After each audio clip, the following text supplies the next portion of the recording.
ဆုတ်ကိုင်ခြင်းနဲ့စွန့်လွတ်ခြင်းဆုတ်ကိုင်ခြင်းကိုပါဠိဘာသာနဲ့ဥပါဒါနစွန့်လွတ်ခြင်းကိုပဟာနလို့ဘုရားမြတ်စွာရဲ့ဒေသနာတော်တွေမှာဖော်ပြထားတယ်ဘုရားမြတ်စွာရဲ့ဒေသနာတော်တွေဟာမြန်မာနိုင်ငံမှာ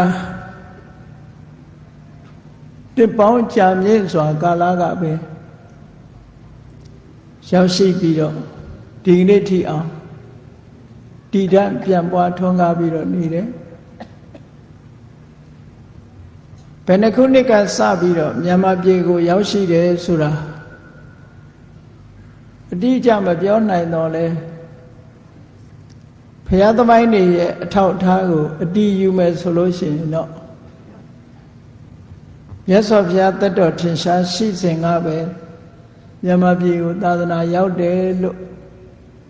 ဒီလိုပြောလို့ရပါတယ်သမိုင်းဆိုင်ရာအထောက်အထားတွေစပြီးတော့တွေ့တာကတော့တရေခိတ္တရာခေဒီကနေ့ပြည်မြို့တရေခိတ္တရာခေမှာရှေးအောင်ဌာနကိုတူးဖော်လိုက်တဲ့အခါမှာခင်ပါကုန်းလို့ခေါ်တဲ့အရာမှာမြတ်စွာဘုရားဟောကြားတော်မူခဲ့တဲ့ဒေသနာတော်တွေတဲကအမတန်မှအဆင့်မြင့်ပြီးတော့ရှေးကြတယ်ရှင်သာရိပုတ္တရာမထေရမြတ်ကိုသို့မဟုတ်အဲ့ဒီတုန်းကဥပဒိတပရပိုက်ကိုပစ္စဝဂီ၅ပါးတဲကတပါးပါဝင်ဖြစ်တဲ့ရှင်အတ္တစီကရှင်းလင်းပြောကြားတဲ့ဂါထာတွေ့ရှိထားရတဲ့အထောက်အထားကိုကြည့်မယ်တရေခိတ္တရာခေမြတ်စွာဘုရားရဲ့အဆင့်မြင့်တဲ့တရားဓမ္မမြန်မာပြည်မှာရောက်ရှိနေပြီပရိစ္ဆသမုပ္ပါဒ်တို့အမတန်လေးနက်တဲ့တရားဓမ္မတွေမြန်မာနိုင်ငံရောက်ရှိနေတယ်လို့ပြောရမှာဖြစ်တယ်တရေခိတ္တရာခေဆိုတာပကံနဲ့ရှေးကြတယ်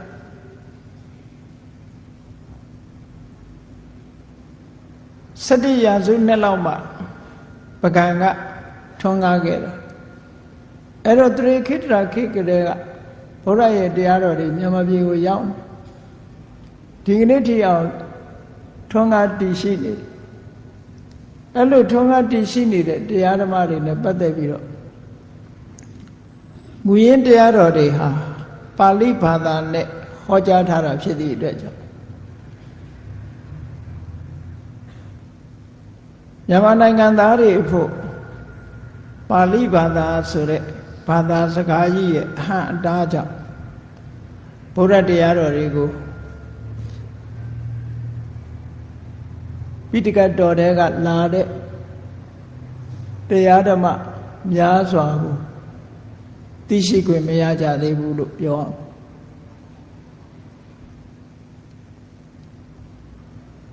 နှစ်ပေါင်း1000ကျော်ကာလထိအောင်မြန်မာလူမျိုးတွေရဲ့လက်ထဲမှာပိဋကတ်3ပုံရောက်ရှိနေပါလေတဲ့ထိုပိဋကတ်3ပုံဆိုတဲ့တရားဓမ္မတွေမြန်မာလူမျိုးတွေအများစုအနေနဲ့ဘယ်လိုယူဆနားလည်နေကြသလဲဆိုရင်ဒီပိဋကတ်ဆိုတဲ့စာပေတွေဟာလောကုတ္တရာစာတွေဖြစ်တယ်ဘုန်းကြီးစာတွေတို့နဲ့မဆိုင်ဘူးလို့ဒီလိုယူဆတဲ့ပုဂ္ဂိုလ်တွေရှိကြတယ်ပေါ့သို့တော်မြတ်စွာဘုရားရဲ့တရားဓမ္မတွေကိုသေသေးချာချာလေ့လာကြည့်လိုက်မယ်ဆိုလို့ရှိရင်နိဗ္ဗာန်ရောက်ကြောင်းကိုဥတည်ထားတာမှန်တော်လဲအနိတ္တရဘိုင်းအရာနိဗ္ဗာန်ကိုဥတည်ထားတာမှန်တော်လဲဘဝတန်တရားမှာမြတ်မောဘဝမှာအကျိုးရှိရာရှိကြောင်းတန်တရားမှာအကျိုးရှိရာရှိကြောင်းကောင်းမြတ်တဲ့ဤစနစ်တွေညွှန်ကြားပြသထားတာအမှန်တမ်းမှတ်သားစရာတွေပြည့်နှက်ပြီးတော့နေဘုရားတရားတော်တွေကို လေ့လာကြည့်ကြတဲ့နိုင်ငံသားတွေဟာတချို့အချက်တွေဆိုလို့ရှိရင်တော်တော်ကိုသူတို့မှာအားသင့်သွားဆိုပါစို့ဘုရားရဲ့နှစ်ပေါင်း2500တရားထဲမှာဗုဒ္ဓဘာသာဝင်ဥပဒကတယောက်ဟာဥပတိကမ္မဘုရားကိုယုံကြည်ကိုးကွယ်တဲ့ပုဂ္ဂိုလ်တူဟာလူကုန်ကူးတာမလုပ်ရဘူးလို့ဆိုတဲ့တတ္တဝိနိစ္စဆိုတဲ့စကားလုံးဟာပါနေဒီကနေ့ခေတ်မှာလူကုန်ကူးတယ်ဆိုတာတွေရှိနေတယ်အဲ့တော့မြတ်စွာဘုရားကလွန်ခဲ့တဲ့နှစ်ပေါင်း2500ကတည်းကမလုပ်ထိုက်ဘူးဆိုတာကိုဟောကြားပြီးတော့ထားတာရှိနောက်ပြီးတော့မစ္ဆဝနိတ္တဝိရစေဝါတွေရောင်းဝယ်ဖောက်ကားမှုမလုပ်သင့်ဘူးလို့လူအကျိုးပြုတဲ့လူမှုရေးဆိုင်ရာတရားဓမ္မတွေကိုမြတ်စွာဘုရားရဲ့ဒေသနာတော်တွေထဲမှာတွေ့ရှိရစီးပွားရေးနဲ့ပတ်သက်တဲ့ဒေသနာတော်တွေကျမ်းမာရေးနဲ့ပတ်သက်တဲ့ဒေသနာတော်တွေလူမှုရေးနဲ့ပတ်သက်တဲ့ဒေသနာတော်တွေမြတ်စွာဘုရားရဲ့တရားတော်တွေထဲမှာပိဋကတ်3ပုံထဲမှာဒီကနေ့လေ့လာမယ်ဆိုလို့ရှိရင်တွေးရှိနေကြဒါရင်လားလို့ဆိုမကဘူးနိုင်ငံရေးနဲ့ပတ်သက်ပြီးတော့လေမြတ်စွာဘုရားဟောကြားထားတာတွေရှိတာနိုင်ငံရေးစနစ်နဲ့ပတ်သက်လာရင်တော့မြတ်စွာဘုရားကဘယ်စနစ်လို့မဟောဘူး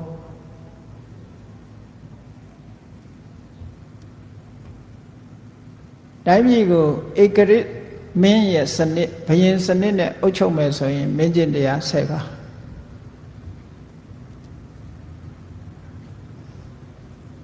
monarchical system လို့ခေါ်တယ်ဧကရစ်မင်း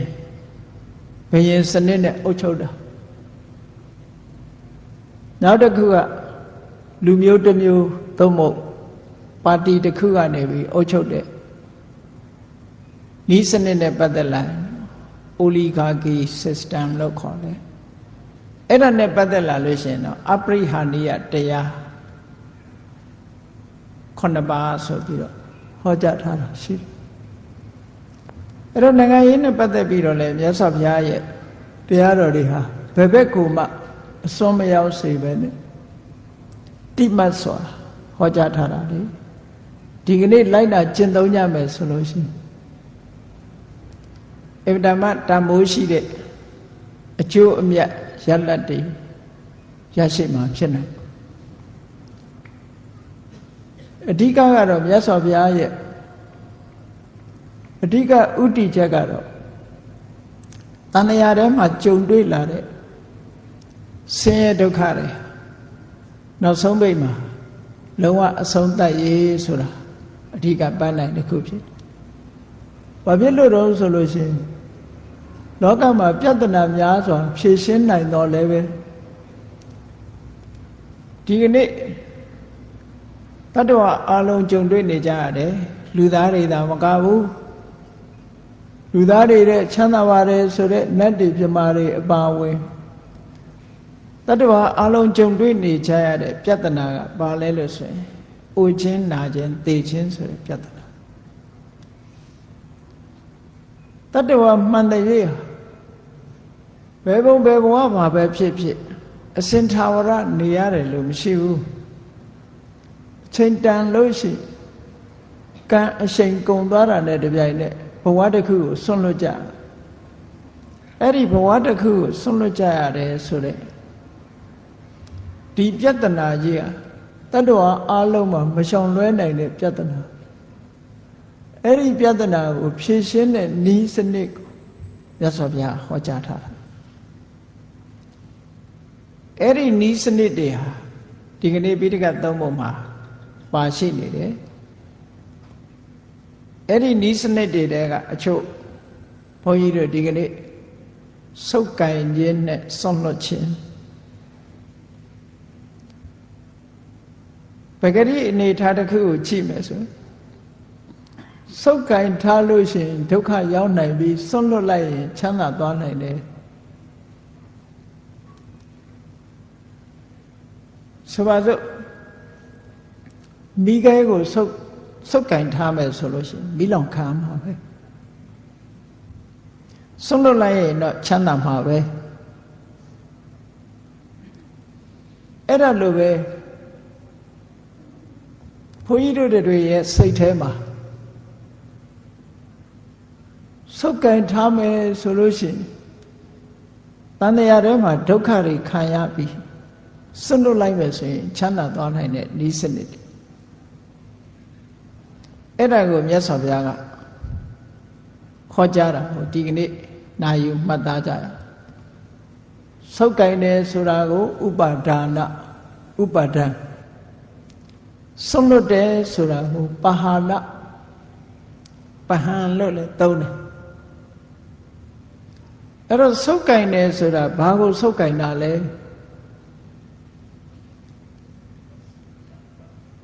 ဘုန်းကြီးတို့ယုတ်ခန္ဓာကိုယ်ကြီးမှာရှိတဲ့လက်ကစုပ်ကင်ထားတာလို့ပဲစိတ်ကနေလည်းစုပ်ကင်ထားတာတွေရှိတယ်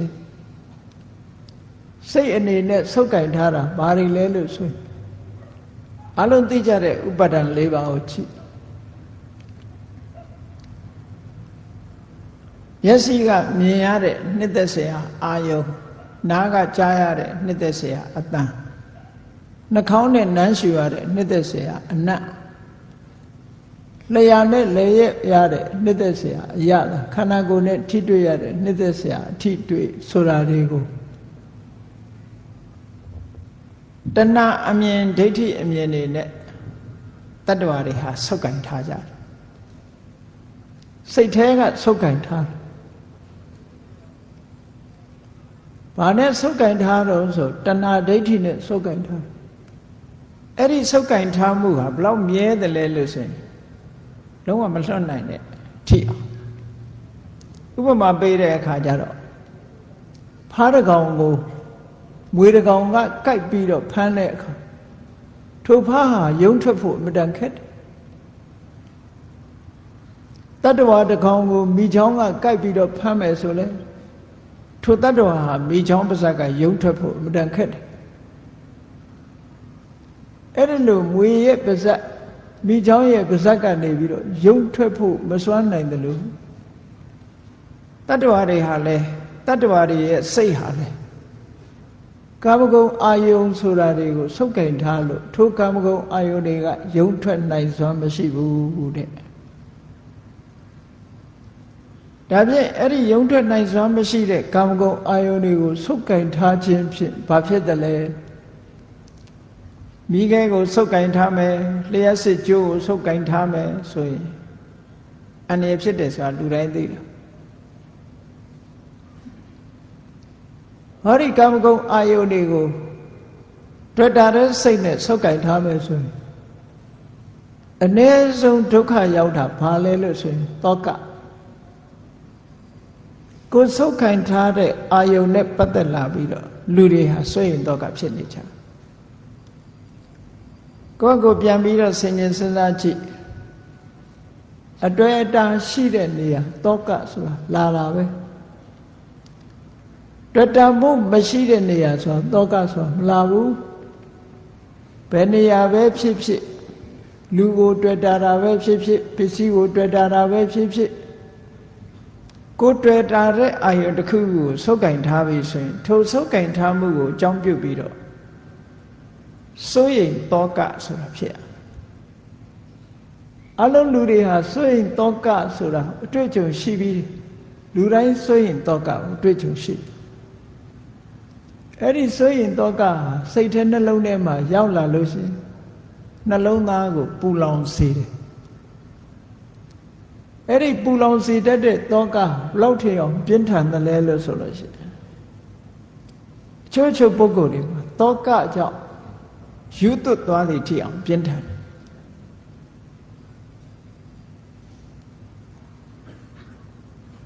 မြတ်စွာဘုရားလက်ထက်က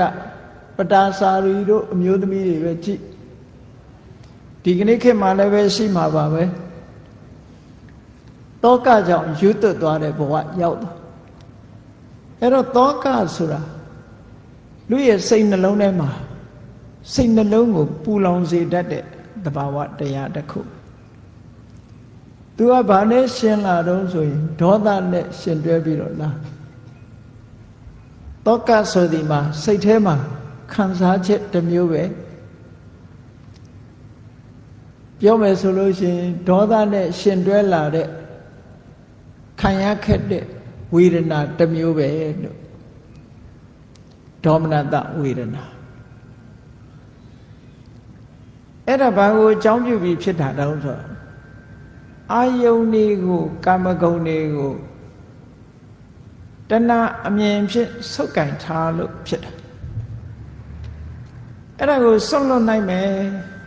ဆိုလို့ရှိရင်စွန့်လွတ်လိုက်တာနဲ့တပြိုင်နက်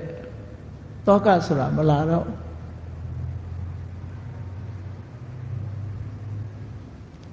ဒါသေးသေးချာချာစဉ်းစားကြည့်လိုက်လို့ရှိရင်ဥပမာပဲကားအယောင်းဝယ်လှုပ်တဲ့ပုဂ္ဂိုလ်ပဲဖြစ်ဖြစ်စိတ်အယောင်းဝယ်လှုပ်တဲ့ပုဂ္ဂိုလ်ပဲဖြစ်ဖြစ်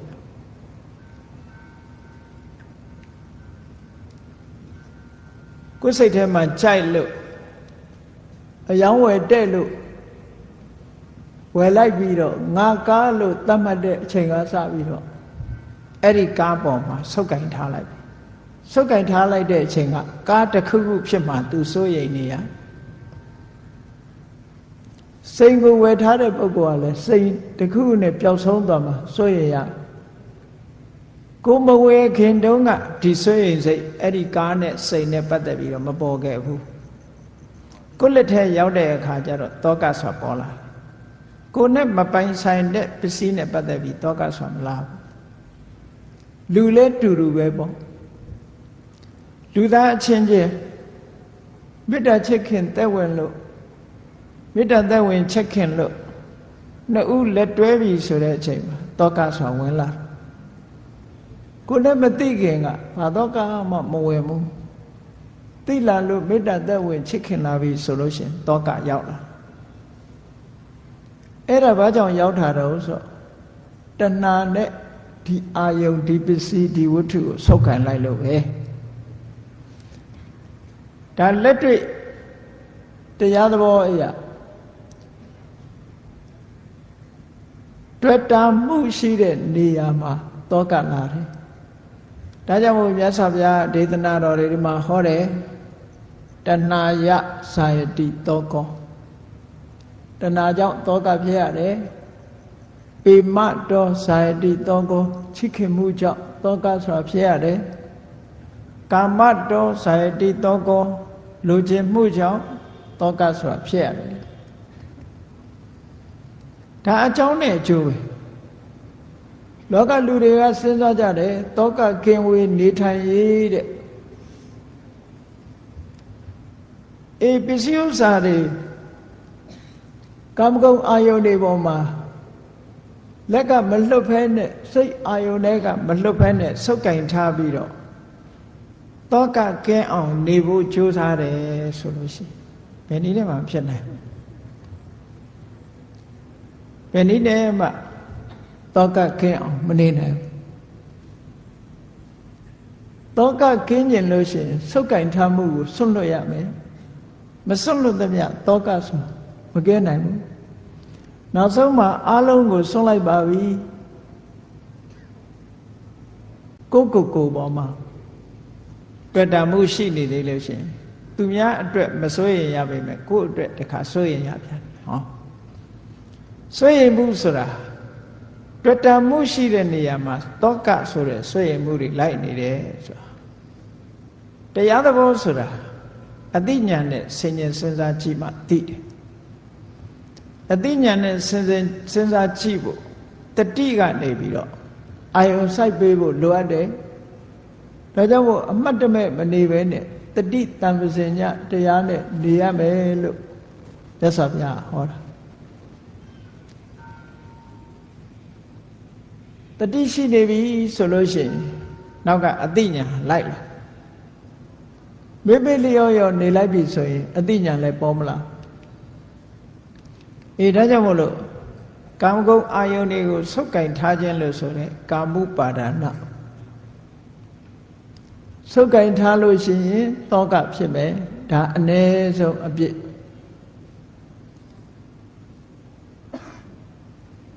တခြားအကုသိုလ်တွေလည်းဆုပ်ကင်ထားမှုကိုအခြေခံပြီးတော့ဖြစ်လာနိုင်နောက်ဆုံးမှာအပင်ငရဲကျသွားတာလဲဟောဒီဆုပ်ကင်ထားမှုကစတာ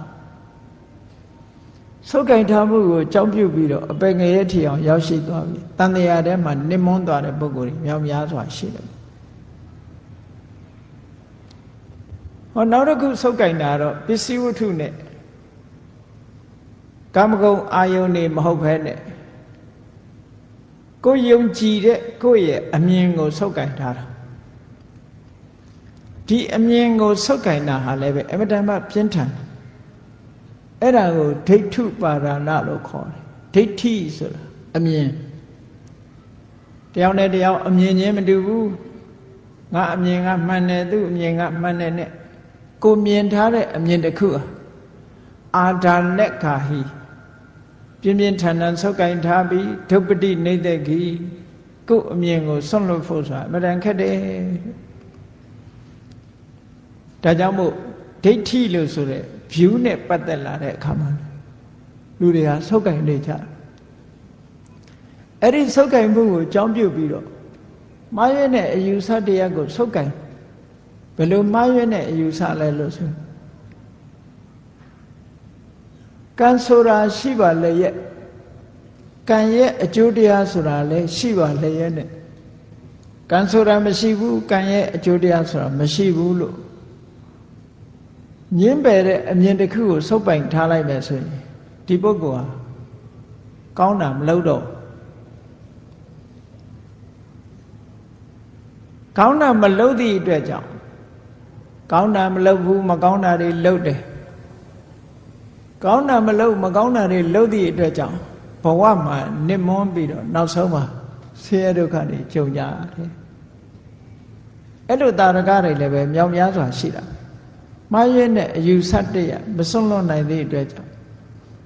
တန်တရားထဲမှာဒုက္ခရောက်သွားတဲ့ပုဂ္ဂိုလ်တွေအများကြီးပဲနိယတမိစ္ဆာဒိဋ္ဌိလို့တကယ့်ကိုဆွဲဆွဲမြဲမြဲဆုပ်ကင်ထားမိတဲ့အမြင်ကြီးတစ်ခုမှားရွေးတဲ့အမြင်ကြီးတစ်ခုဆုပ်ကင်ထားမိပြီဆိုရင်အဲ့ဒီပုဂ္ဂိုလ်ဟာမိမိရဲ့လောက်ရကြောင့်တန်တရားထဲမှာရှိကြစွာနစ်မွန်းပြီးတော့ကဘာတီးအောင်ရှိကြစွာခံရတယ်လို့ဆိုတာမြတ်စွာဘုရားသခင်ကိုရောမြတ်ကဟောထားတယ်အပြစ်တွေအလုံးထဲမှာမိစ္ဆာဒိဋ္ဌိဆိုတဲ့မှားရွေးတဲ့အမြင်ဆိုတဲ့အပြစ်အဆိုးဆုံးပဲတဲ့ဘာဖြစ်လို့တော့ဆိုမှားရွေးတဲ့အယူတစ်ခုကိုအခြေခံပြီးတော့အမြင်ကမှားနေမှတော့မှန်တာပဲလုပ်တော့မလဲမှားပြီးရင်ဆက်ပြီးတော့မှားဖို့ပဲရှိတယ်အမြင်ကမှမမှန်တာဒါကြောင့်မို့မှားရွေးမှုကိုအခြေခံလိုက်ပြီဆိုရင်မှန်တာဆိုတာနောက်ထပ်မလာနိုင်တော့ဘူးအဲ့ဒါလို့မှားရွေးတဲ့အမြင်ရှိတဲ့ပုဂ္ဂိုလ်ရဲ့ destination လို့ခေါ်တဲ့ဂတိသူသွားရမယ့်လမ်းကြောင်းဟာနှစ်သွယ်ပဲရှိတယ်ငရဲနဲ့တိရစ္ဆာန်လို့ဒါကမြတ်စွာဘုရားသုတ်တန်တစ်ခုမှာဒီလိုဟောထားဘာဖြစ်လို့တော့ဆိုတော့မှားယွင်းမှုကိုအကြောင်းပြုပြီးတော့ तू ကအကုသိုလ်တွေပဲလုပ်မယ်အကုသိုလ်တွေလုပ်လို့အကုသိုလ်တွေပြင်းထန်လာလို့ရှိရင်ထိုအကုသိုလ်တွေရဲ့ပို့ဆောင်မှုကြောင့်ငရဲကြမယ်ငရဲကြနိုင်လောက်အောင်မပြင်းထန်တဲ့အကုသိုလ်ပြင်းထန်တဲ့အကုသိုလ်မလုပ်ဘူးဆိုလို့ရှိရင်မှားယွင်းတဲ့အယူဆတရားကြောင့်တိရစ္ဆာန်ဘဝကိုရောက်စေအမတမနစ်နာဒါကြောင့်မလို့ဒီမှားယွင်းတဲ့အမြင်တစ်ခုကိုဆုပ်ကင်ထားတာဟာလည်းပဲဒုက္ခကိုရောက်စေတတ်တယ်ဒါလည်းဆွန့်လွတ်ရမှာဖြစ်တယ်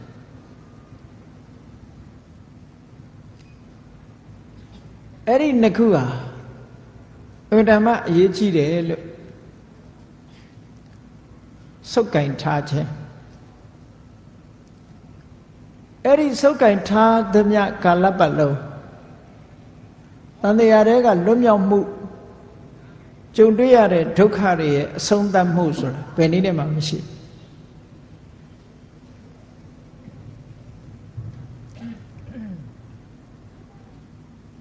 ဒါကြောင့်မို့လို့ဒီစုပ်ကင်ထားမှုကိုစွန့်လွတ်ရ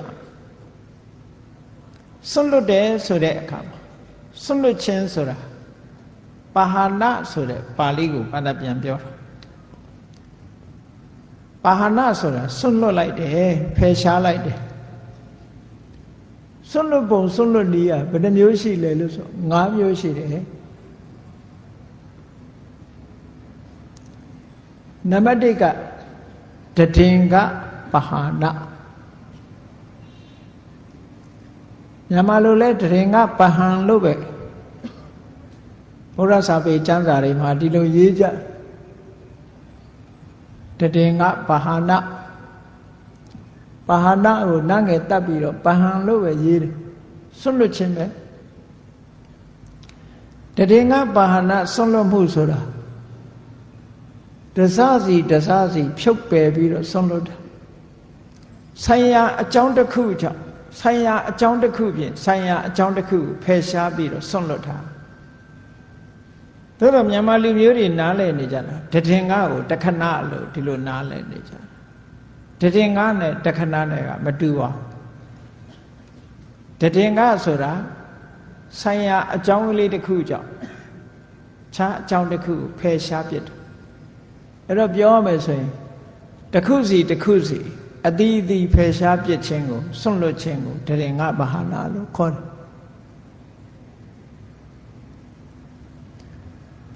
နောက်တစ်ခုကဝိက္ခံပနပါဟာနာတွန်းလှန်ဖယ်ရှားပြီးတော့စွန့်လွတ်မှုဒီစွန့်လွတ်မှုကတော့တွန်းလှန်ဖယ်ရှားထားတယ်တွန်းထုတ်ထားတယ်ခုနလိုတစားစီတစားစီစွန့်လွတ်တာမဟုတ်ဘူးတပြုံလုံးတွန်းလှန်ဖယ်ရှားပြီးတော့စွန့်လွတ်တာဝိက္ခံပနပါဟာနာ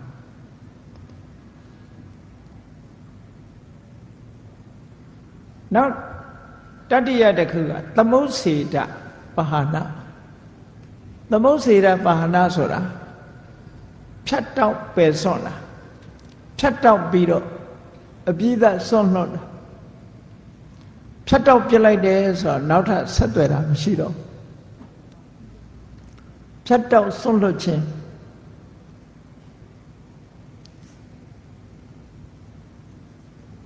နောက်တစ်ခုကပฏิပတ္တိပါဟာနာပฏิပတ္တိပါဟာနာလို့ဆိုတာ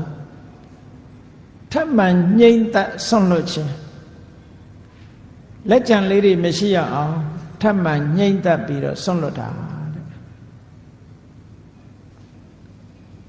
ဟောနံပါတ်5ကျတော့နေတရဏပါဟာနာထွက်ခွာစွန့်လွတ်ခြင်းလို့စွန့်လွတ်ခြင်း5မျိုးလို့ဒီလိုမှတ်သားတတိင္ကပါဟာနာတဲ့ဝိက္ခံပနပါဟာနာသမုတ်စေတပါဟာနာပฏิပတ္တိပါဟာနာနေတရဏပါဟာနာစပယိတံကနေပါဒီလိုစွန့်လွတ်မှု5မျိုးဖယ်ရှားမှု5မျိုး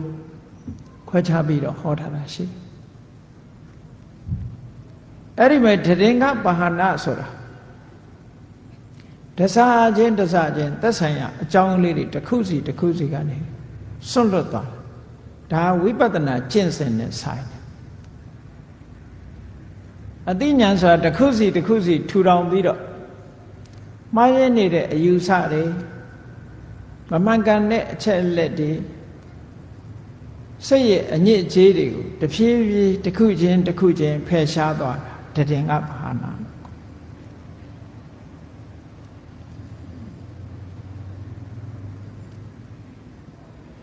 အဲ့ဒီမှာဝိပဿနာဉာဏ်တွေကလည်းပဲ10မျိုးရှိတာအားလုံးသိတယ်ဝိပဿနာဉာဏ်တွေကနေပြီးတော့တစစီတစစီဖြုတ်ပယ်သွားတာတဆင့်ချင်းတဆင့်ချင်းပယ်သွားတာစွန့်ပယ်သွားတာစွန့်လွတ်သွားတာဒါကိုတရင်္ဂပါဟာနာလို့ခေါ် ကဲဘယ်လိုစုပ်ပယ်သွားလဲဝိပဿနာဉာဏ်ဖြစ်စဉ်လေးနဲ့ကြည့်ရဝိပဿနာဉာဏ်တွေကဘယ်ကစလဲလို့ဆိုရင်နာမရူပပြိစ္ဆေတတ္တဝါဆိုတဲ့အမြင်တစ်ခုကိုဖယ်ရှားပစ်လိုက်ပြီးနာနဲ့ရုပ်နှမျိုးတည်းရှိတယ်လို့ကိုဆင်ញင်သုံးသပ်ကြည့်လိုက်လို့ရှိရင်နာနဲ့ရုပ်နှစ်ခုပဲရှိတယ်ရုပ်လို့ပြောတဲ့ဟောဒီခန္ဓာကိုယ် body ကြီးရယ်နာလို့ပြောတဲ့ mind ဒါပဲရှိတာပဲကိုအလုံးဘယ်သူပဲဖြစ်ဖြစ် body နဲ့ mind ဒီနှစ်ခုပဲရှိတာအဲ့ဒီနာနဲ့ရုပ်ကိုကွဲပြားသိပြီးကွဲခြားသိလို့တတ္တဝါဆိုတဲ့အမြင်တစ်ခုကိုစွန့်လွတ်နိုင်တယ်အဲ့ဒီနာနဲ့ရုပ်ကိုပိုင်းခြားသိတဲ့အသိဉာဏ်ကိုနာမရူပပရိစ္ဆေဒဉာဏ်လို့ခေါ်တယ် Analytical knowledge of mind and matter ရုပ်နဲ့နာမ်ကိုပိုင်းခြားခွဲခြားပြီးတော့သိတဲ့အသိဉာဏ်အဲ့ဒီအသိဉာဏ်ရလာပြီဆိုလို့ရှိရင်ဘာကိုစွန့်လွတ်တယ်လဲလို့ဆိုရင်နာမရူပဝဝဋ္ဌာနေနသက္ကာယဒိဋ္ဌိယပဟာနာနဲ့နာနဲ့ယုတ်နှစ်ခုခွဲခြားသိပြီဆိုလို့ရှိရင်အဲ့ဒီအသိဉာဏ်နဲ့ဘာကိုစွန့်ဖယ်လိုက်တယ်လဲလို့ဆိုရင်ခန္ဓာ၅ပါးအပေါ်မှာအတ္တလို့မှားယွင်းစွာရှုမြင်သုံးသပ်နေတဲ့အယူဆတစ်ခုစွန့်လွတ်လိုက်နိုင်တက္ကာယဒိဋ္ဌိဆိုတာတက္ကာယဆိုတာခန္ဓာ၅ပါးကိုပြောတာကာယဆိုတာနဲ့ခန္ဓာဆိုတာအဓိပ္ပာယ်တူပဲကာယဆိုတာဒီနေရာမှာအစုအဝေးခန္ဓာဆိုတာလည်းအစုအဝေးဒါမို့ခန္ဓာကိုအင်္ဂလိပ်လိုပြန်တော့ aggregate လို့ပြန်တာ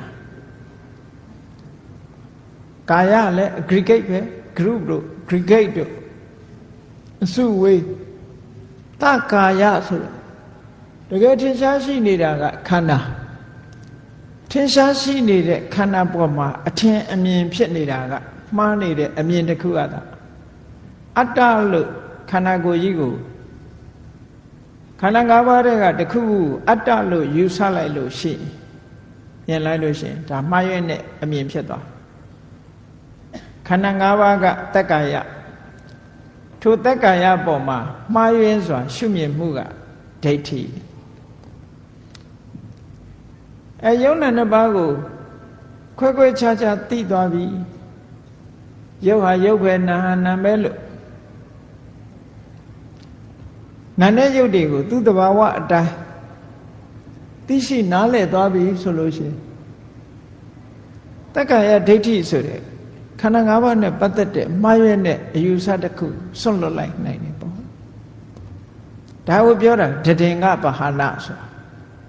ဒီညာနဲ့ဒါတစ်ခုပဲစွန့်တာဉာဏ်မစွန့်သေးဘူးနာမရူပပရိစ္ဆေဒဉာဏ်လို့ဆိုတဲ့ဝိပဿနာဉာဏ်ဖြစ်တက္ကာယဒိဋ္ဌိဆိုတဲ့မှားလွင်းတဲ့ယူဆချက်ဆုပ်ကင်ထားမှုကိုစွန့်လွတ်လိုက်ပြီလို့ဒီလိုပြောတာဆုပ်ကင်မှုကိုစွန့်လွတ်လိုက်တာ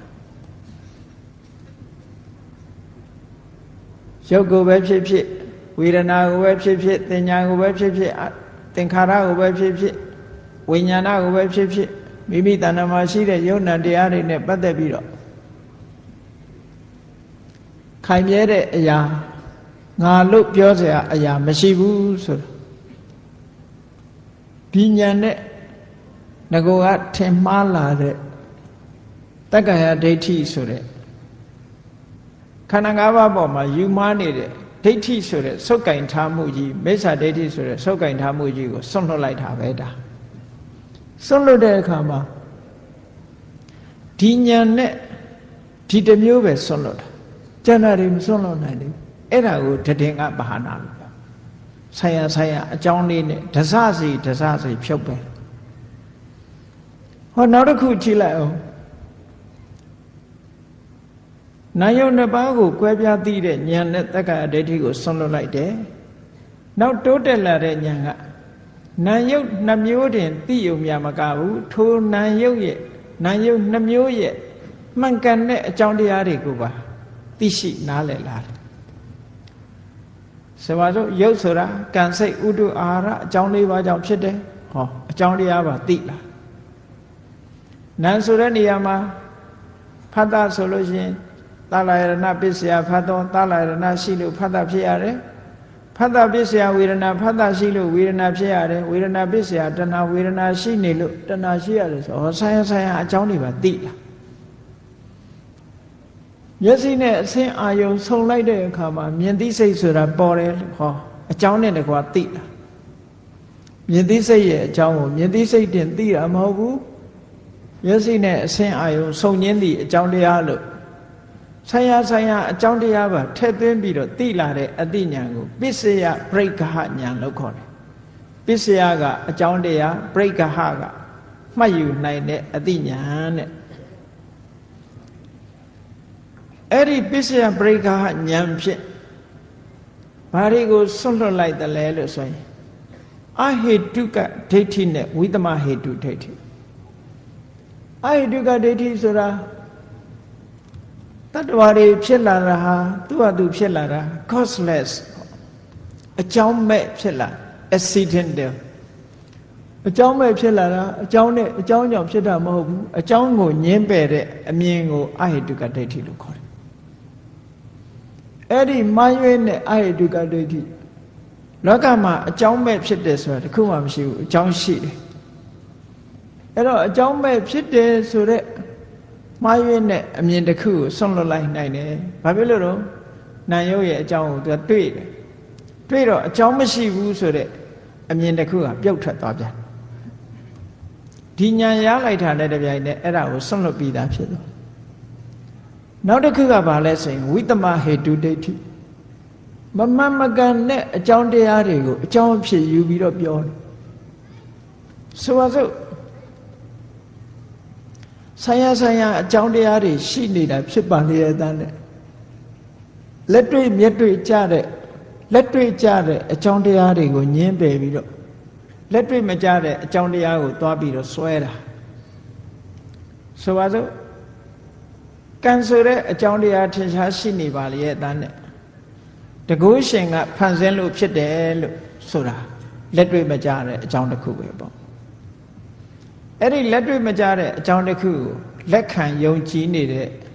အမြင်ဟာဝိသမဟေတုဒိဋ္ဌိလို့ခေါ်တယ်မမှန်ကန်တဲ့အကြောင်းတရားပေါ်မှာအမှန်လို့ထင်နေတဲ့အမြင်တစ်ခုပဲဒါကနေ့ခေတ်မှာပေါ်တာမဟုတ်ဘူးဟိုရှိတုန်းကတည်းကရှိတယ်ဣတရနေမာနဝါဒတဲ့တကုရှင်ကြီးကနေဖန်ဆင်းလို့အရာခသိန်းဟာတကုရှင်ကြီးရဲ့အလိုတော်ကြအတိုင်းတကုရှင်ကြီးကဖန်ဆင်းလို့ဖြစ်လာရတယ်လို့လူတွေကယုံကြည်ကြတယ်။နောက်တစ်ခုကတော့ဒီဘဝခံစားရတာတွေဟာဘာကြောင့်ပဲဖြစ်ဖြစ်အတိတ်ကံတစ်မျိုးတည်းကြောင့်လို့ဒီလိုမမှန်ကန်တဲ့အကြောင်းတရားတစ်ခုတည်းကိုဆွဲပြီးတော့ယူဆတာလဲဝိသမဟေတုဒိဋ္ဌိပဲ။အဲ့ဒါကိုပုပ္ပေကတဟေတုဒိဋ္ဌိလို့စာပေထဲမှာဆိုတယ်။ဣတရနေမာနဒိဋ္ဌိနဲ့ပုပ္ပေကတဟေတုဒိဋ္ဌိဒါဟာဒီနေရာမှာဝိသမဟေတုဒိဋ္ဌိမမှန်ကန်တဲ့အကြောင်းတရားတွေကိုအမှန်အဖြစ်မြင်နေတဲ့အယူအဆတစ်ခုဟောဒီမှန်မှန်ကန်ကန်အကြောင်းတရားတွေဆိုပါစို့ပဋိစ္စသမုပ္ပါဒ်နဲ့မှန်ကန်တဲ့အကြောင်းတရားတွေမြတ်စွာဘုရားကထုတ်ဖော်ဟောကြားထားတယ်ပဋ္ဌာန်းနေဆက်၄ပစ္စည်းမှာလည်းမှန်ကန်တဲ့အကြောင်းတရားတွေကိုမြတ်စွာဘုရားထုတ်ဖော်ဟောကြားထားတယ်အဲ့ဒီမှန်ကန်တဲ့အကြောင်းတရားတွေကိုညှင်းပယ်ပြီးတော့မမှန်ကန်တဲ့အကြောင်းတရားတွေကိုအကြောင်းအဖြစ်ယူဆတယ်ဆိုတဲ့မိစ္ဆာဒိဋ္ဌိတွေကိုဟောဒီပစ္စယပရိက္ခဉာဏ်ကဖယ်ရှားပြတ်နိုင်တယ်ဒီဉာဏ်နဲ့ဆွန့်လွတ်လိုက်တာဒါကြောင့်မို့တထေငပဟာနာဒီဉာဏ်လေးကဒါပဲဆွန့်လွတ်နိုင်တယ်နော်နောက်တစ်ခုဝိပဿနာဉာဏ်တစ်ခုအဆင့်မြင့်သွားတဲ့အခါမှာဘာဖြစ်လဲ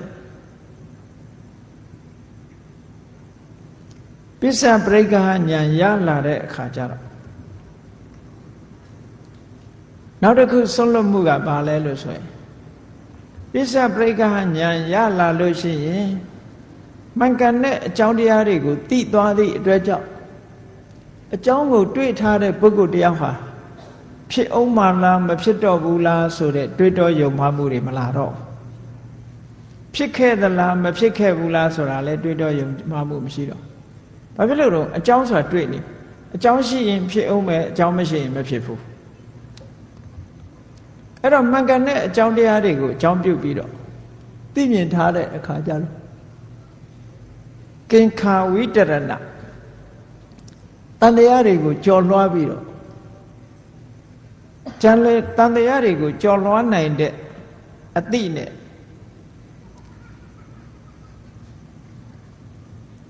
မမှန်ကန်ကန်အကြောင်းတရားတွေကိုမြင်လိုက်ရင်တန်တရားတွေဟာကြော်လွှားသွားတဲ့ဖြစ်သို့လို့တွေးတော်မှုဆိုတဲ့အရာတစ်ခုဟာပျောက်ကင်းသွားတယ်လောကလူတွေမှာစဉ်းစားကြတယ်လေအေးဒုဘဝရောက်လာတာဟာကံကြောင့်ဖြစ်တာလားထာဝရဘုရားကြောင့်ဖြစ်လာတာလားလို့တွေးကောင်းတွေးနေကြ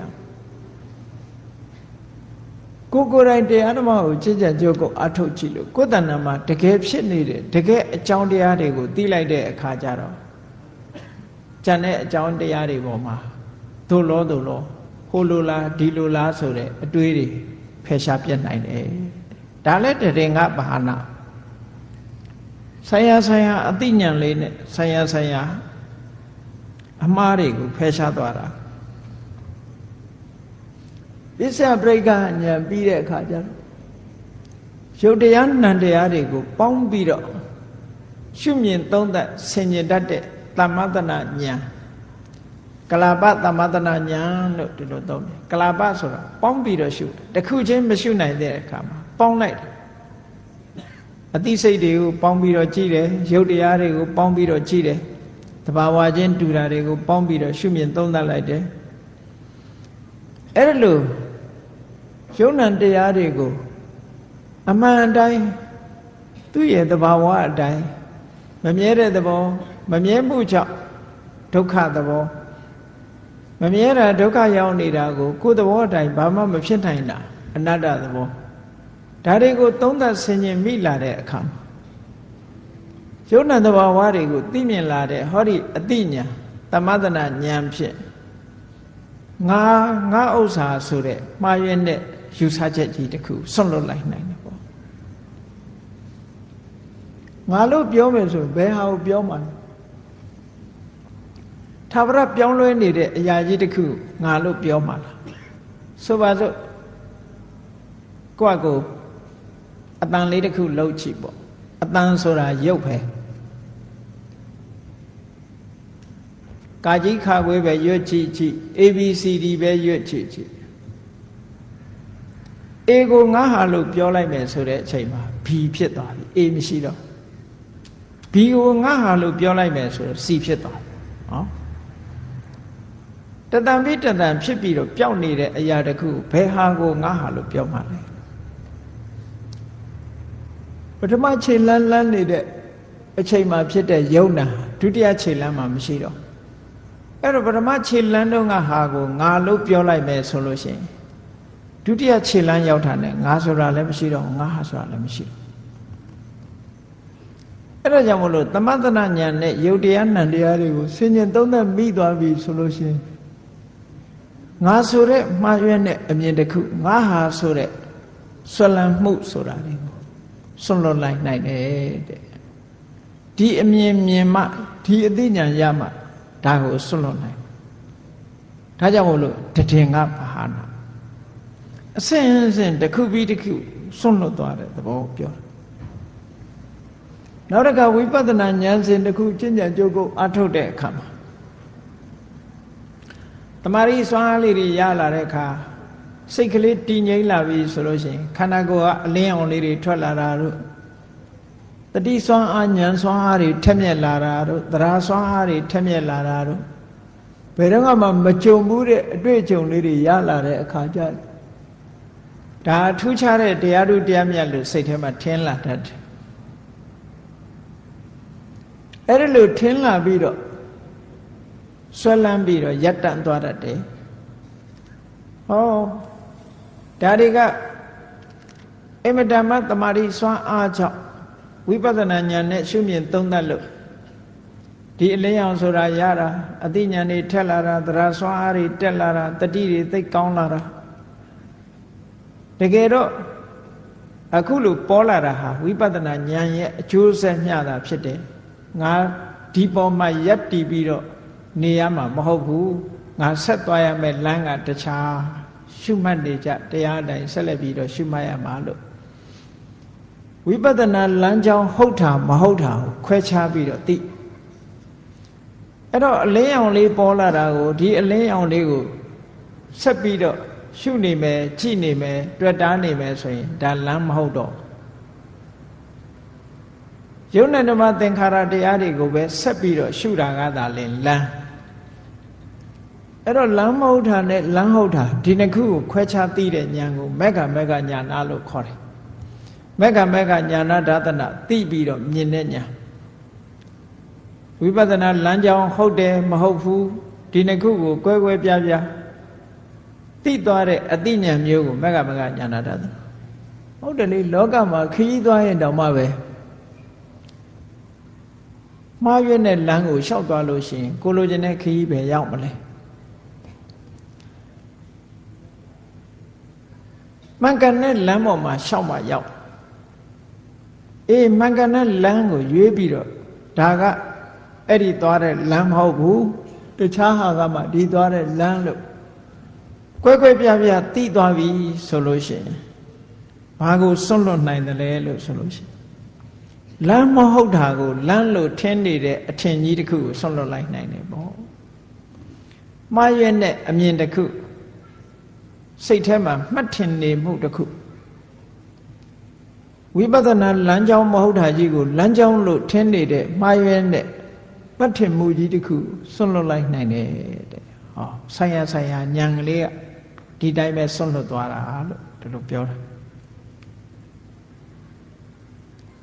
နောက်တစ်ခုကျတော့ယုံနာဓမ္မသင်္ခါရတရားတွေဖြစ်ပျက်မှုကိုရှုလိုက်တဲ့အခါမှာဖြစ်တာတွေမြင်တယ်ဆရာဆရာအကြောင်းကြောင့်ဖြစ်လာတာတွေကိုမြင်လိုက်တယ်အဲ့ဒီအဖြစ်တွေကိုမြင်နေခြင်းအပြင်ဥစ္စေရဒိဋ္ဌိသိရင်ပြီးရောဘာမှမဖြစ်ဘူးဆိုတဲ့ဥစ္စေရယူဆွဲမှုအမှားတစ်ခုကိုဖယ်ရှားလိုက်နိုင်တယ်။ဘာလို့ဆိုဖြစ်တာတွေမြင်နေတယ်။အကြောင်းရှိလို့ဖြစ်နေတာတွေကိုမြင်သည့်အတွက်ကြောင့်ဘယ်တော့မှမဖြစ်ဘူးဖြစ်ပြီးရင်ဒီပြတ်သွားတယ်တခါပဲလုံးဝပြတ်သွားတယ်ဆိုတဲ့အယူဆတစ်ခုမှားယွင်းတဲ့အယူဆတစ်ခုဖြစ်တယ်ပေါ့။ဒါကြောင့်မို့လို့အဖြစ်ကိုမြင်တဲ့ဉာဏ်ကဥစ္စေရဒိဋ္ဌိလို့ဆိုတဲ့ထာဝရပြတ်သွားတယ်ဆိုတဲ့မှားယွင်းတဲ့အယူဆတစ်ခုကိုဖယ်ရှားပြနိုင်တယ် Annihilationism လို့ခေါ်ပြတ်သွားတယ်ဆိုတဲ့အယူဆတစ်ခုကိုအဖြစ်မြင်ခြင်းကနေဖယ်ရှားပြလိုက်နိုင်တယ်စွန့်လွတ်လိုက်တယ်နောက်တစ်ခုကဥရိယဘယပြတ်တာကိုမြင်လိုက်တာနဲ့တပြိုင်နက်မြဲတယ်ဆိုတဲ့ထာဝရမြဲတဲ့အမြဲလို့ယူဆတဲ့တတ္တတအယူဆမှားတစ်ခုဖယ်ရှားလိုက်နိုင်တယ်ဒါကြောင့်မို့လို့ဝိပဿနာဉာဏ်နဲ့ဖြစ်တာပြတ်တာကိုမြင်တယ်ဆိုတာကိုယ်တဏ္ဍာမှာဘာတွေကိုဖယ်ရှားနေတာတော့ဆိုဖြစ်တာကိုမြင်ခြင်းဖြင့်ဥစ္စေရဒိဋ္ဌိဆိုတဲ့အယူဆကိုဖယ်ရှားတာပြတ်တာကိုမြင်ခြင်းဖြင့်တတ္တတဒိဋ္ဌိဆိုတဲ့အယူဆဖယ်ရှားတာအဲ့တော့ထာဝရပြတ်သွားတာလည်းမဟုတ်ဘူးထာဝရဖြစ်တာတည်မြဲနေတာလည်းမဟုတ်ဘူး annihilation လည်းမဟုတ်ဘူး eternal လည်းမဟုတ်ဘူးဒီလိုဆိုလို့အဲ့တော့အဖြစ်ပြက်ကိုမြင်ခြင်းအဖြစ်ဥစ္စေရဒိဋ္ဌိနဲ့တတ္တရဒိဋ္ဌိကိုဖယ်ရှားပြစ်တယ်တည်ငါပါဟောနောက်တစ်ခါကျတော့သင်္ခါရတရားတွေရဲ့ဖြစ်ပြမှုကိုရှုမြင်လာတဲ့အခါမှာဒီသင်္ခါရတရားတွေဟာဖြစ်ပြီးပြတ်သွားတာဆိုတော့နောက်ဆုံးမှာပြတ်မှုတွေကြီးပဲကြည့်ပြီးတော့သင်္ခါရတရားတွေဟာကြောက်စရာကြီးပဲဘေးရန်အန္တရာယ်ကြီးပဲဘယ်ရာမှမမြဲပါလားပေါ်လာပြီးတော့ချက်ချင်းပျောက်သွားတာပါလားဆိုတော့ကြောက်စရာကြီးပဲလို့မြင်လာအဲ့ဒါလို့ကြောက်စရာကြီးပဲလို့မြင်လာလို့ရှင်ငကိုကကြောက်ရမှန်မသိတဲ့အခုကြောက်ရမှန်သိပါ ကြောက်เสียမဟုတ်တာကိုငကိုတော့ကကြောက်เสียဟုတ်ကဲ့တန်းနဲ့ကြောက်เสียမဟုတ်ဘူးလို့ထင်နေတဲ့မှားရွံ့တဲ့အထင်ကြီးတစ်ခုဖယ်ရှားပြစ်လိုက်နိုင်တယ်ကြောက်เสียကိုကြောက်เสียလို့မြင်လာတာဟာဒါလမ်းမှန်ပဲပေါ့ငကိုတော့ကကြောက်เสียမဟုတ်ဘူးလို့ထင်နေတယ်အခုကြောက်เสียလို့မြင်လာတာဟာဒါမှန်ကန်တဲ့အမြင်တစ်ခုပဲမှားရွံ့နေတဲ့အမြင်ကြီးတစ်ခုကိုစွန့်လွတ်လိုက်နိုင်ခြင်းပဲဖြစ်တယ်နောက်တစ်ခုကဘာတုံးဆိုလို့ရှိရင်ယုံနာဓမ္မသင်္ခါရတွေရဲ့အပြစ်ကိုမြင်လာအာဒီနဝဉာဏ်အဲ့ဒီအပြစ်ကိုမြင်လာလို့ရှိရင်ဘာဖြစ်လဲအပြစ်မမြင်ခင်တုန်းကတော့ကျေနပ်စရာနှစ်သက်စရာလို့ဒီလိုတွေးတယ်ယုံနာဓမ္မသင်္ခါရတွေရဲ့အပြစ်ကိုမြင်လိုက်တာနဲ့တပြိုင်နက်ตายာပွဲဆိုတာရှာမတွေးတော့ဘူးตายာမှုလို့ဆိုတဲ့အထင်ရောက်ခဲ့တဲ့အတ္တဓာတ်တင်ညာလို့ဆိုတဲ့မှားယွင်းတဲ့စိတ်ရဲ့အထင်တစ်ခုဖယ်ရှားပြစ်နိုင်တယ်တဲ့ဆွန့်လွတ်လိုက်နိုင်တယ်ပေါ့နောက်တစ်ခုယုံနာဓမ္မသင်္ခါရတွေပေါ်မှာရှုရင်နဲ့ဘာဖြစ်လာအပြစ်တွေမြင်လာတဲ့အခါမှာညှိငွေ့လာတယ်ညှိငွေ့တယ်ဆိုတာဘာပြောတာတော့ตายာပွဲမတွေ့တော့ဘူးညှိငွေ့တယ်ဆိုတဲ့သဘောကကျေနပ်စရာနှစ်သက်စရာပျော်စရာရှာမတွေ့တော့ဘူးအဲ့တော့ညီငွေ့လာတဲ့နေပိဋကဉာဏ်နဲ့ငကိုယ်တော်ကလောကကြီးကပျော်စရာကြီးလို့ထင်နေတာဟုတ်အဲ့ဒီပျော်စရာကြီးလို့ထင်ခဲ့တဲ့အထင်ကိုညီငွေ့မှုကဖယ်ရှားပြစ်လိုက်တယ်ဒါဟုတ်တာပဲလေပျော်စရာနဲ့ညီငွေ့မှုကဆန့်ကျင်ဘက်ပဲပျော်စရာကြီးလို့ထင်နေတဲ့လောကကြီးမှာပျော်စရာမဟုတ်ဘူးဆိုတာသိလာပျော်စရာလို့ထင်နေတဲ့အထင်တစ်ခုကိုဖယ်ရှားပြစ်လိုက်ခြင်းပဲနောက်တစ်ခုမௌစီတုကမြတညာညီငွေစရာကောင်းတဲ့သင်္ခါရတရားတွေကလွတ်ချင်လာတယ်ဆိုတဲ့အသိဉာဏ်တစ်ခုငကိုယ်တော့ကတန်မြာဝကမလွတ်ချင်ပျော်တယ်ဒီဘဝမှာပဲနေရတာကျဉ်တ်နေတယ်အဲ့ဒီကျဉ်တ်ပြီးတော့လွတ်ချင်စိတ်လွတ်ချင်မှုရဲ့ဆန့်ကျင်ပဲဖြစ်တဲ့အတွေးတွေကိုဖယ်ရှားပြစ်နိုင်တယ်အဲ့ဒါတွေကိုဆွန့်လွတ်လိုက်တယ်လို့ဒီလိုပြောတာ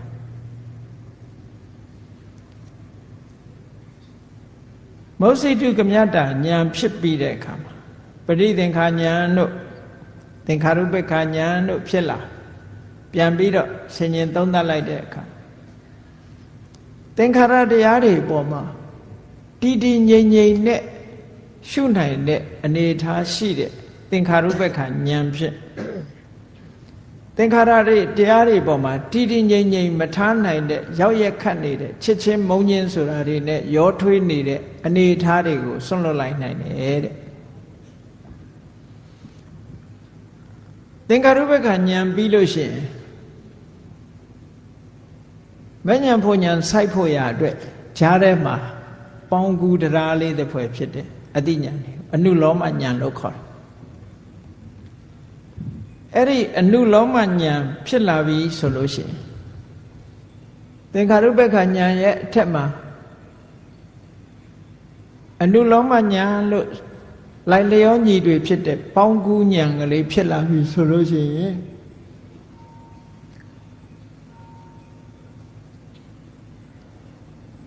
အကြောင်းတရားတွေဖြစ်ပေါ်လာတဲ့အကြောင်းတရားတွေထိုအကြောင်းတရားတွေရဲ့ချုပ်ငြိမ်းရာဖြစ်တဲ့နိဗ္ဗာန်မှန်ကန်တဲ့အကြောင်းတရားတွေဒုက္ခခတ်သိမ်းချုပ်ငြိမ်းသွားတဲ့နိဗ္ဗာန်နဲ့ပတ်သက်ပြီးတော့စိတ်ထဲမှာဆန့်ကျင်ဘက်ဖြစ်နေတာတွေကင်းလွတ်သွားတယ်မှန်တယ်လေလောကလူတွေဟာနိဗ္ဗာန်ဆိုတာဘာမှမဖြစ်ရတော့ဘူးဘဝတစ်ခုချုပ်ငြိမ်းသွားတယ်ဆိုလို့ရှိရင်ကြောက်တယ်ဖြစ်ချင်တာဟိုလူကဘဝတဏှာရှိနေတဲ့ပုဂ္ဂိုလ်တယောက်ကဘာမှမဖြစ်ရတော့ဘူးဆိုလို့ရှိရင်မနေနိုင်ဘူးသူကဖြစ်ချင်ဘုန်းကြီးတို့ငယ်ငယ်တုန်းကကြားဘူးတဲ့ဓမ္မကြီးတယောက်လို့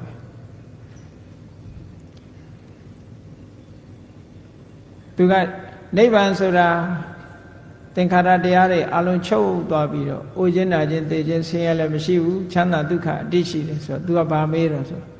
နိဗ္ဗာန်မှာဆိတ်လေးတောက်လို့ရတာဆွဲလန်းတဲ့အမြင်နဲ့ကြည့်တာသူကဆိတ်လေးကြိုက်တာဆိတ်လေး ဆေးလိပ်တောက်ရလားဆိုဘယ်နိဗ္ဗာန်ကဆေးလိပ်တောက်ရမလဲ no smoking area ကြီးပဲဆေးလိပ်မတောက်ရတဲ့နေရာကြီးဆိုဆေးလိပ်မတောက်ရရင်မနေချင်ဘူးတဲ့ဒီလိုပဲလောကလူတွေဟာတန်တရားတွေကဘဝတဏှာအတွေးနဲ့တွေးလိုက်မယ်ဆိုရင်နိဗ္ဗာန်လိုချင်စရာမှမရှိတော့အဲ့ဒါဟာဆန့်ကျင်နေတဲ့သဘောတစ်ခုပဲပေါ့အဲ့ဒီပฏิလောမဆိုတဲ့ဆန့်ကျင်ဘက်သဘောတရားတွေဟာခုအနုလောမဉာဏ်ဖြစ်လာလိုက်တာနဲ့တပြိုင်နက်နိဗ္ဗာန်ပေါ်မှာဆန့်ကျင်တဲ့သဘောတရားတွေဟာပျောက်ကွယ်ပြီးတော့သွားတယ်ဒါတွေကိုဆွန့်လွတ်ပြီးသားဖြစ်သွားတယ်လို့ဒီလိုဆိုတာဟောနောက်တစ်ခါနောက်ဆုံးအနုလောမဉာဏ်ထိအောင်ကသင်္ခါရတရားတွေနဲ့ပတ်သက်တဲ့သင်္ခါရတရားတွေကိုအာယုံပြုပြီးတော့ဖြစ်တဲ့ဉာဏ်တွေကိုအဲ့ဒီနောက်မှာဖြစ်ပေါ်လာတဲ့ဉာဏ်ကြတော့ခွတ္တရဘူးလို့ခေါ်တယ်ခွတ္တရဘူးဆိုတာအာယုံတစ်ခုကိုပြောင်းလိုက်ပြီးသင်္ခါရတရားတွေကိုဝိပဿနာဉာဏ်နဲ့ရှုပြီးတော့ယုံ nant ဓမ္မသင်္ခါရတရားတွေပေါ်မှာရှုလာတဲ့ဝိပဿနာဉာဏ်ဟာခွတ္တရဘူးဉာဏ်ဖြစ်လာတဲ့အချိန်မှာအဲ့ဒီသင်္ခါရအာယုန်တွေကိုဆွန့်လွတ်လိုက်တယ်နိဗ္ဗာန်ဆိုတဲ့အာယုန်ကိုရယူလိုက်တယ်သင်္ခါရဆိုတဲ့အာယုန်တွေဟာအဲ့ဒီအချိန်မှာဆွန့်လွတ်လိုက်တယ်ဆုပ်ကင်မထားတော့ဘူးခွတ္တရဘူးဉာဏ်ပေါ်လိုက်တာနဲ့တပြိုင်နက်ယုတ်တဓမ္မသင်္ခါရအာယုန်လုံးဝမရှိတော့သင်္ခါရချုပ်ဆုံးရာသင်္ခါရတွေရဲ့ဆုံးရာဒုက္ခတွေရဲ့အဆုံးသတ်ရာနိဗ္ဗာန်ကိုမြင်လိုက်တာနဲ့တပြိုင်နက်သင်္ခါရဆိုတဲ့အာယုန်ကြီးတစ်ခုလုံးကိုဆွန့်လွတ်ပြလိုက်တာတဲ့ဟောဒါဆွန့်လွတ်ခြင်းနေပဲအဲ့ဒါလို့တစစီတစစီဉာဏ်တွေဟာဒီဉာဏ်နဲ့ဒါကိုဒီဉာဏ်နဲ့ဒါကိုတစ်ခုစီတစ်ခုစီဆွန့်လွတ်သွားတာကိုတည်ငါပါဟနာလို့ခေါ်တာတခဏလေးဆွန့်လွတ်တာကိုပြောတာမဟုတ်ဘူးဆိုင်ရာဆိုင်ရာဉာဏ်လေးတွေနဲ့ဆိုင်ရာဆိုင်ရာတရားဓမ္မအစိုးတရားတွေမှားယွင်းချက်တွေကိုဆွန့်လွတ်ပြီးတော့သွားတာတည်ငါပါဟနာလို့ခေါ်တယ်ဒါဆွန့်လွတ်ခြင်းပဲနောက်တစ်ခုဝိက္ခမနပါဟနာလို့ဆိုတာတွန်းထုတ်ဖယ်ရှားဆွန့်လွတ်ခြင်းအဲ့ဒါကဘာလို့ဆိုရင်သမထကျင့်စဉ်တစ်ခုကိုကျင့်ပြီးတမာရီစွမ်းအားနဲ့နိဝရဏတရားတွေကိုတွန်းထုတ်ဖယ်ရှားလိုက်တာနိဝရဏတရားတွေဟာလုံးဝအနာမရောက်တခါတည်းအကုန်လုံးကာမဂုဏ်အာယုခံစားခြင်းနဲ့စိတ်တွေကာမဂုဏ်ဘောကာယခံစားခြင်းနဲ့စိတ်တွေခံစားမှုမရလို့မကျေနပ်တဲ့စိတ်တွေစိတ်အားပြောညံ့မှုတွေစိတ်တွေလေလွင့်နေမှုတွေတန်တရားဖြစ်နေမှုတွေဆိုတဲ့ဒီစိတ်ရဲ့အဟံတာပညာကိုအားနည်းစေတတ်တဲ့နိဝရဏတရားတွေကိုတွန်းထုတ်ဖယ်ရှားပြီးတော့စိတ်ကလေးဟာအာယုန်လေးတစ်ခုပေါ်မှာတိတိမတ်မတ်နဲ့တိတိငြိမ်ငြိမ်နေနိုင်တာဥပမာဘာနဲ့တူတုံးဆိုလို့ရှိရင်ရေမျက်နှာပြင်ပေါ်မှာမော်သေးမော်ညင်းတွေဖုံးနေတဲ့အခါရေကတ်လာတဲ့ပုဂ္ဂိုလ်တယောက်ဟာရေအိုးလေးကိုအပေါ်တင်ပြီးတော့ရေမျက်နှာပြင်ပေါ်ရေအိုးလေးတင်ပြီးတော့လှုပ်လိုက်တဲ့အခါကျတော့မော်သေးမော်ညင်းတွေဟာဘေးဖယ်သွားသလိုပဲတမာရိစွမ်းအားနဲ့ဒီအညစ်အကြေးတွေကိုဖယ်ရှားတာတွန်းထုတ်ဖယ်ရှားခြင်းဆိုတဲ့ဝိက္ခမနပဟံအားဖြင့်ဆွန့်လွတ်ခြင်းလို့ဒါပြောတာအဲ့ဒါကတမာရိတရားဇန်တရားတွေကနေပြီးနိဝရဏတရားတွေကိုဆွန့်လွတ်တဲ့သဘောနောက်တစ်ခုသမုတ်စေတပဟနာဆိုတာဘာကိုပြောတာလဲဝိပဿနာကျင့်စဉ်ကိုကျင့်လိုက်တဲ့အခါသင်္ခါရတရားတွေရဲ့ဆုံးရာနိဗ္ဗာန်ကိုလေးကမြင်မဲ့ပေါ့သောတပတိမဲ့ဖြစ်တယ်သဂါရဂါမိမဲ့ဖြစ်တယ်အနာဂါမိမဲ့ဖြစ်တယ်ရတ္တမဲ့ဖြစ်တယ်သူဝိပဿနာနဲ့သူပဲသောတပတိမဲ့ဖြစ်ဖို့ဝိပဿနာကတစ်ခုသဂါရဂါမိမဲ့ဖြစ်ဖို့ဝိပဿနာကတစ်ခုသောတပတိမဲ့ရဲ့ဝိပဿနာတစ်ခုတည်းနဲ့သဂါရဂါမိမဲ့အနာဂါမိမဲ့အရတ္တမဲ့ဆိုတာမဖြစ်ဘူးသူဝိပဿနာနဲ့သူလမ်းကြောင်းကနေသူကသူသွားရတာဘ ဝိပဿနာဉာဏ်ကိုအစစ်မြင့်ပြီးတော့တိုးမြင့်သွားလို့ပထမဝိပဿနာဉာဏ်စွမ်းနဲ့သောတပန်ဖြစ်သွားတယ်သောတပတိမဲ့စိတ်ပေါ်တယ်ထို့နောက်ဆက်လက်ပြီးအထုတ်တဲ့ဝိပဿနာဉာဏ်တိုးမြင့်လာတဲ့ဝိပဿနာဉာဏ်နဲ့သဂရဂါမိမဲ့ဖြစ်တယ်တိုးမြင့်လာတဲ့ဝိပဿနာဉာဏ်နဲ့အနာဂါမိမဲ့ဖြစ်တယ်အစစ်အမြင့်ဆုံးဝိပဿနာဉာဏ်နဲ့အရဟတမေဆိုတာဖြစ်တယ်အဲ့ဒီမဉဏ်၄ပါးကြိုးစားအထုတ်လိုက်လို့ရှင်အဲ့ဒီမက်တွေကမိမိရဲ့တဏ္ဍာမှာဒီဒုက္ခကိုထုတ်လုပ်တဲ့တဏှာလို့ဆိုတဲ့သမုဒိယသစ္စာဘက်သားဖြစ်တဲ့ကိလေသာတွေအလုံးနောက်ထပ်ဘယ်တော့မှပေါ်မလာအောင်ဖြတ်တောက်ဖယ်ရှားပြစ်နိုင်တယ်ဖြတ်တောက်ပယ်ရှားခြင်းဖြင့်ဆွန့်လွတ်လိုက်တယ်လို့ဆိုလို့အနုတ္တယကိလေသာလို့ခေါ်တဲ့ခန္ဓာ၅ပါးပေါ်မှာဆွဲလန်းပြီးတော့နေတဲ့ဆွဲလန်းနေဆိုတာအာယုံအပြည့်ဆွဲလန်းတာကိုမဆိုလို့နော်အာယုံအပြည့်ဆွဲလန်းတာကိုပြောတာမဟုတ်ဘူးတရားအပြည့်ဆွဲလန်းတာဘုန်းကြီးတို့တွေရဲ့ခန္ဓာကိုယ်ထဲမှာခန္ဓာထဲမှာကြည့်မယ်ဆိုရင်အနုတ္တယကိလေသာဆိုတာကိန်းပြီးတော့နေတယ်ကိန်းတယ်ဆိုတာကိလေသာဖြစ်ဖို့အနေထားတွေရှိနေတယ်လို့ပြောတာဒီခန္ဓာကိုယ်နဲ့ပတ်သက်ပြီးကိလေသာဖြစ်ဖို့အနေထားတွေရှိနေမိจิตဖူးထဲမှာမိဖြစ်နိုင်တဲ့အနေထားလေးရှိနေတယ်လို့ဘုန်းကြီးတို့တွေရဲ့တဏ္ဍာမှာကိလေသာတွေဖြစ်ဖို့အနေထားလေးတွေရှိအကြောင်းတစ်ခု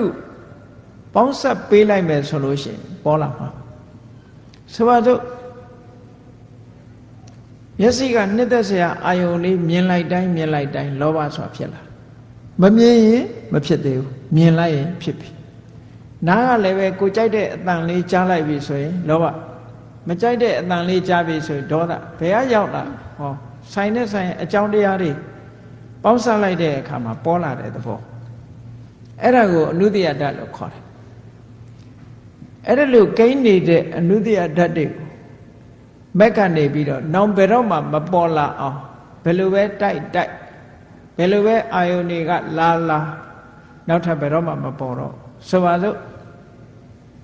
ဂက်စ်မီးချဖူးလေးထဲမှာဘိန်းလည်းဖြုတ်ပလိုက်ဂက်စ်တွေလည်းထုတ်ပလိုက်လို့ရှိရင်မီးဖြစ်เสียအကြောင်းမရှိတော့ဘူးပေါ့အဲ့ဒါလိုပဲဖယ်ရှားပစ်လိုက်တဲ့ဘယ်တော့မှမလာအောင်ဖယ်ရှားပစ်လိုက်နိုင်တဲ့ဆွန့်လွတ်မှုကိုသမုတ်စေတပဟာနဖြတ်တောက်ဖယ်ရှားဆွန့်လွတ်ခြင်းလို့ဒီနည်းနဲ့ဆွန့်လွတ်ခြင်းနောက်တစ်ခုကျတော့ဘာလဲလို့ဆိုရင်မက်ပြီးတဲ့အခါမှာဖို့စိတ်မက်ရဲ့အကျိုးတရားအနေနဲ့ဖို့စိတ်ကပေါ်လာတယ်အဲ့ဒီဖို့စိတ်လေးပေါ်လာတာထပ်မှန်ပြီးတော့သူကငြိမ့်သက်ပြီးတော့ဆွန့်လွတ်တာပฏิပတ္တိပါဟနာထပ်မှန်ငြိမ့်သက်ဆွန့်လွတ်ခြင်းဥပမာဘာနဲ့တူတုံးဆိုရင်ပထမမီးကိုငြိမ့်လိုက်ပြီမဲ့လို့အပူတွေကျန်နေသေးတယ်အဲ့ဒီအပူတွေကိုဒုတိယအချိန်ထငြိမ့်နေပေါ့မီးငြိမ့်သွားပြီမဲ့လို့မီးခဲလေးမှာမီးသွေးခဲမှာအပူလေးကျန်နေသေးတယ်အဲ့ဒီအပူကိုထငြိမ့်တဲ့သဘောမက်စိတ်ကမီးငြိမ့်အောင်လုပ်တယ်ဖို့စိတ်ကအပူငြိမ့်အောင်လုပ်တယ်ထငြိမ့်တာအဲ့ဒါမျိုးကိုပฏิပတ္တိပါဟနာလို့ဒီလိုခေါ်တာအဲ့ဒါကထမှန်ငြိမ့်သက်ဆွန့်လွတ်ခြင်းနောက်တစ်ခုကျတော့နိတ္တရဏပါဟနာလို့ခေါ်တယ်နိဗ္ဗာန်ဆိုတဲ့သဘောဟာအကြောင်းတရားတွေကစုပေါင်းလှုပ်ထားတဲ့နာယုတ်လိုပဲခေါ်သင်္ခတလိုပဲခေါ်ဒုက္ခလိုပဲခေါ်အကြောင်းတရားတွေကပေါင်းစပ်ပြီးတော့ထားတဲ့ယုတ်နံဓမ္မသင်္ခါရတရားတွေကလုံးဝထွက်သွားခြင်းအပြင်ဆွန့်လွတ်တာနိဗ္ဗာန်ဟာသင်္ခါရတရားတွေနဲ့လုံးဝလွတ်သွားတဲ့အဆင့်နိတ္တရဏဆိုလွတ်သွားတာထွက်သွားတာလွတ်မြောက်သွားတာအဲ့ဒီလွတ်မြောက်သွားခြင်းဖြင့်ဆွန့်လွတ်ခြင်းဟာသင်္ခါရတရားတွေနဲ့လုံးဝမဆက်ဆက်တဲ့သ သင်္ခါရတရားတွေကလုံးဝလွတ်ထွက်သွားပြီးတော့ဆွန့်လွတ်ခြင်းအဲ့ဒါကိုနိတရဏပါဟနာလို့ခေါ်တယ်ဒါကြောင့်မို့ဘုန်းကြီးတို့တွေဟာအခုချိန်မှာကိလေသာတွေမကင်းသေးတဲ့ပုဂ္ဂိုလ်တွေရဲ့သဘာဝအတိုင်းဆွန့်လွတ်ခြင်းဆိုတာတွေမလာဘဲနဲ့ဆုတ်ကင်ခြင်းနဲ့ပဲရပ်တည်နေကြတာနော်အခုလိုဆုတ်ကင်နေသမျှကာလပတ်လုံးဒုက္ခတွေနဲ့ပဲတွေ့နေဥမှာပဲဆွန့်လွတ်နိုင်မှသာလေချမ်းသာဒုက္ခဆိုတာရမယ်တန်တရားဝဆင်းရဲကလွတ်မယ်အခုလိုတတေငါပါဟနာနဲ့ဆွန့်လွတ်မယ်ဝိက္ခမနပါဟနာနဲ့ဆွန့်လွတ်မယ်သမုတ်စေရပါဟနာနည်းနဲ့ဆွန့်လွတ်မယ်နေတရဏပါဟနာပฏิပတ္တိပါဟနာနည်းနဲ့ဆွန့်လွတ်မယ်နောက်ဆုံးနေတရဏပါဟနာလို့ဆိုတယ်သင်္ခါရတရားတွေကလုံးဝလွတ်ထွက်သွားမှသာလေထာဝရအငြိမ့်တဲ့ထာဝရချမ်းသာတန်တိဒုက္ခဆိုတာရောက်ရှိမှဖြစ်တယ်ဆုတ်ကင်ထားသမျှကာလပတ်လုံးဆင်းရဲဒုက္ခထဲမှာမထွက်နိုင်သေးဘူးဆွန့်လွတ်လိုက်ပြီးနောက်ဆုံးမှာအမြင့်ဆုံးဆွန့်လွတ်ခြင်းဆိုတဲ့သင်္ခတတရားတွေကိုအလုံးဆွန့်လွတ်လိုက်နိုင်ပြီဆိုတဲ့အခါကျမှသာလေထာဝရအငြိမ့်တတ်ဆိုတဲ့နိဗ္ဗာန်ချမ်းသာကိုရရှိမှဖြစ်တယ်ဒါကြောင့်မို့တရားချစ်ခင်သူတော်စင်ပြိဿတို့ဆုတ်ကင်ခြင်းဆိုတာကိုတစတစ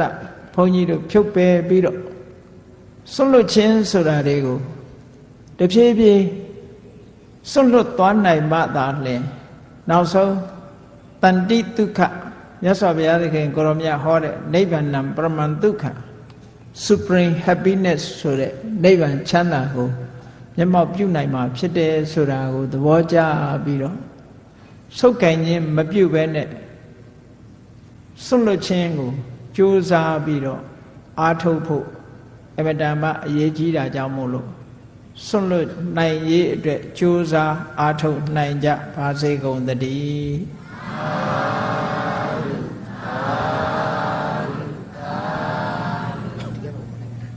မေတ္တာပို့ရအောင်တတ္တဝါများစွာဘေးရန်ကွာချမ်းသာကြပါစေတတ္တဝါများစွာဘေးရန်ကွာချမ်းသာကြပါစေမေတ္တာရေချမ်းသုံးငါဖြံငြိမ်းချမ်းကြပါစေမေတ္တာရေချမ်း